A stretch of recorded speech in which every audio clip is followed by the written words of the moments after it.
जल जीवन है, ये हम सबको पता है। हमारे पास कुछ हो या ना हो, पर पेट भर पीने की पानी तो है। पर सात चांद ब्लॉक के अंतर्गत दौलतबाड़ी ग्राम पंचायत के एक छोटा सा गांव गांगफिरा में मग संप्रदाय के लोग रहते हैं, जिन लोगों को पीने की पानी के लिए बहुत मेहनत करना पड़ रहा है।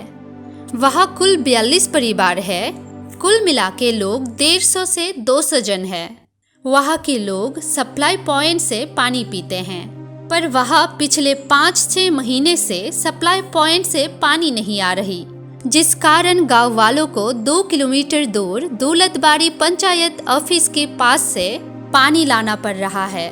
और कोई पास में बहते फनी नदी के किनारे में गड्ढा खोद के पानी लाते हैं। पिछले 5 से 6 महीने से गांव वालों को पीने की पानी के लिए बहुत मुश्किलों का सामना करना पड़ रहा है। गांव वालों का कहना है कि उन्होंने बहुत बार नेताओं को भी बताया है अपने पीने की पानी की समस्या के बारे में, पर वहाँ के नेता लोग सुन के भी अनसुना कर देते हैं।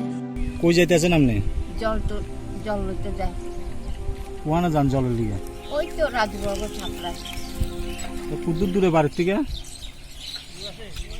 कुछ दूर है মনে হয় 1 ঘন্টা রাস্তা চলতে ফিরতে কষ্ট হয়নি আপনারা কষ্ট আবার কি কষ্ট তো করতে আজকে কয়দিন ধরে জল নাই হয় আমার তো বছর পড়াই গেছে কোন ঢুকাই দিত 1 মাস চলে এর আগে দিয়ে 2 মাস মতন জল আইয়ে না বহুত দূরে তুন যাওয়ার লাগে সকালে হইলে একদিন যাইলে 1 মাথা লাগি যায় গো বাঙালি গ্রামের তুন রাস্তার লগে পঞ্চায়েত যায় জানাইলে কিছু কয় না কয় 3 মাস পরে আসবে 3 মাস পর্যন্ত অপেক্ষা করো জল হলে মানুষের 3-4 মাস থাকুন লাগে 3 মাস ধরে 3-4 মাস হয়ে গেছি জলে আয় না পঞ্চায়েতে জানাইছেন নি এই কতবার পঞ্চায়েতে এগুলোর কইছি কিন্তু কোনো কথাই শুনে না পঞ্চায়েতে জানাইছে পঞ্চায়েতের লোকেরা জানাইছে পঞ্চায়েতের লোকেরা কইতে যে আপনার আগরে কইছি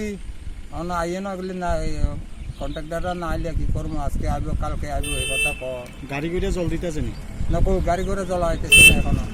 ऐसे में गांव वालों का कहना है कि अगर जल्द से जल्द उनकी समस्याओं का समाधान ना किया गया तो गांव वाले साब्रोम छुटखिल रास्ता अवरोध पे उतर आएंगे।